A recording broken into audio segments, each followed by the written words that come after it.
Hi guys, I'm back with another video finally. So this is a scripture that I meditated upon this morning, and it is from Mark chapter 12 verse 29 to 31, and I'm using the New Living Translation. And it says, Jesus replied.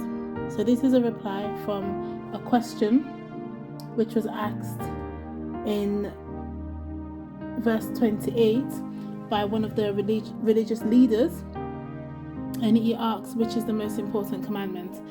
And verse 29 starts with, Jesus replied, the most important commandment is this: listen, O Israel, the Lord our God is the one and only Lord, and you must love the Lord your God with all your heart, all your soul, all your mind, and all your strength. The second is equally important: love your neighbor as yourself.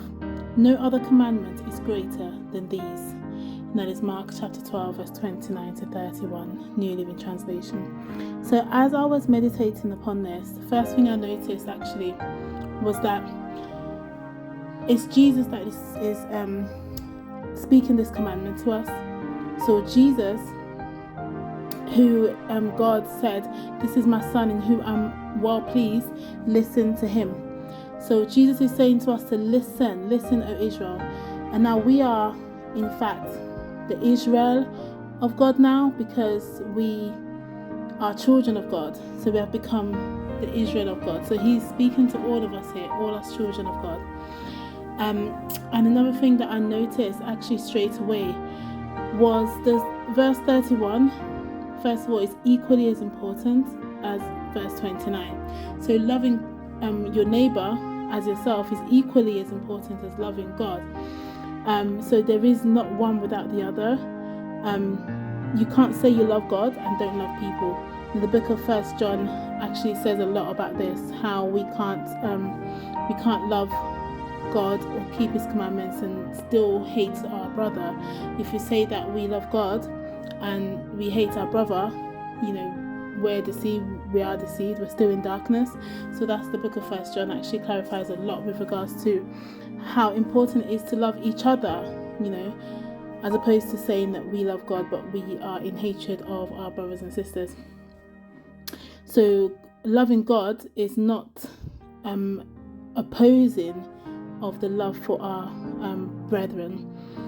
It shouldn't make us despise or be inconsiderate towards people who he also created. So now just going into the main part of the study is, what does it mean to actually love God with all my heart, mind, soul and strength?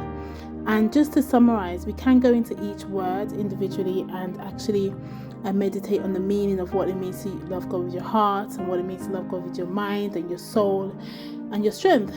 But I just felt this thing of summarizing it all in that it means we must love God with everything in us, because there isn't much room for anything else really. If we love God with all our mind, heart, soul and strength, it means we love God with everything in us, with our will, with our emotions, with our speech, with our energy, our desires, our character and attitudes, our thoughts and our actions.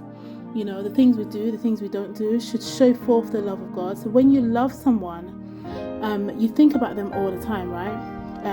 You speak about them all the time. You desire to be with them always. You're always thinking about what you can do for them and how you can foster the relationship to be better and to grow, So with this in mind, we can actually ask ourselves, do we really love God with everything? Or is our love divided with idols, things like money, social media, entertainment, or even just food? God should be put first before everything. And actually a genuine love for God can't be hidden. It will show in our character, it will show in our attitude, it will show in our speech. It's not something that we can hide. So basically our love for God should show forth, should just emanate like a fragrance through everything that we do, everything we say. It should just flow. Everyone around us should just feel that love for God and love for people. So I hope you were blessed, guys. Thank you for watching.